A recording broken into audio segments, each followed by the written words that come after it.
Shalom saudara yang dikasihi Tuhan. Pesan firman Tuhan hari ini tentang harga ketidakjujuran. Mari dengarkan renungan harian Bread of Life yang diambil dari Kejadian 20 ayat 17.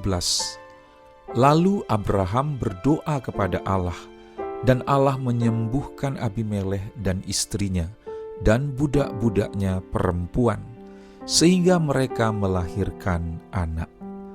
Alkitab menuliskan kalau Sarah, istri Abraham, tetap terlihat sangat cantik meskipun usianya bukan lagi muda.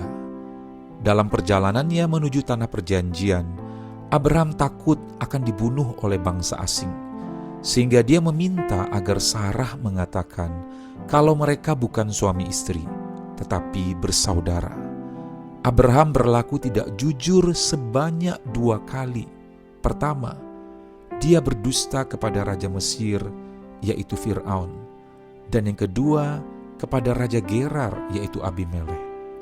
Sehingga kedua raja ini ingin mengambil Sarah untuk menjadi istri bagi mereka. Namun Tuhan tidak mengizinkan hal itu terjadi, sehingga Tuhan menimpakan tulah atas negeri mereka. Hal ini membuat kedua raja itu menjadi takut, dan dengan sangat marah, mereka pun menyerahkan Sarah kembali kepada suaminya Abraham. Abraham pun akhirnya menaikkan permohonan doa, sehingga tulah itu pun berhenti atas negeri itu.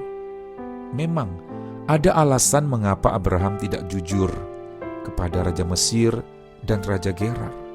Abraham berpikir nyawanya akan terancam apabila dia jujur mengaku sebagai suami Sarah.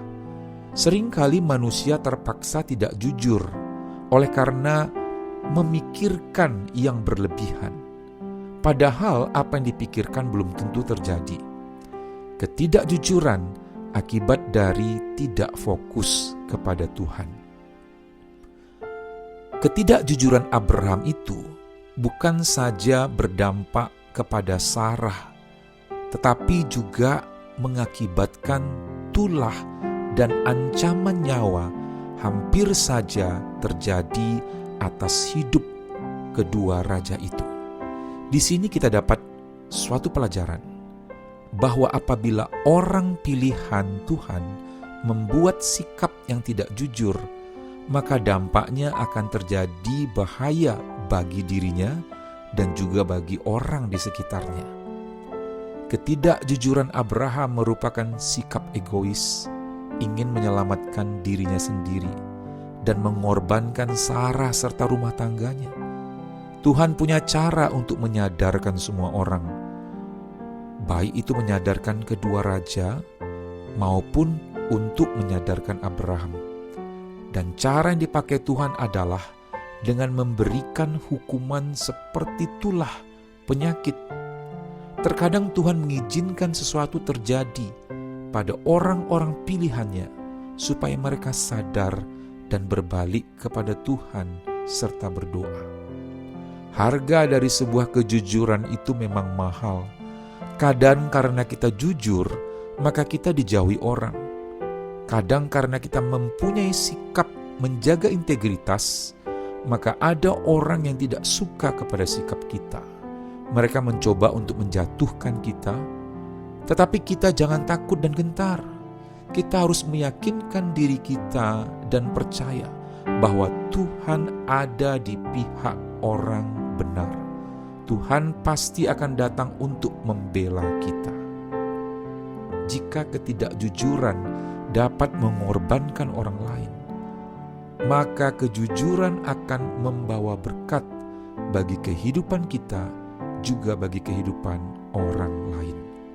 Amsal 2 ayat 21 mengatakan, karena orang jujurlah akan mendiami tanah, dan orang yang tak bercelalah yang akan tetap tinggal di situ. Mari kita berdoa. Bapa yang penuh kasih dan setia, baharuilah hati kami, supaya hati kami murni, sehingga hidup kami lurus, tulus, dan jujur di hadapan-Mu, sehingga kemanapun kami pergi, kami diberkati untuk menjadi berkat bagi orang lain. Dalam nama Tuhan Yesus kami berdoa. Amin.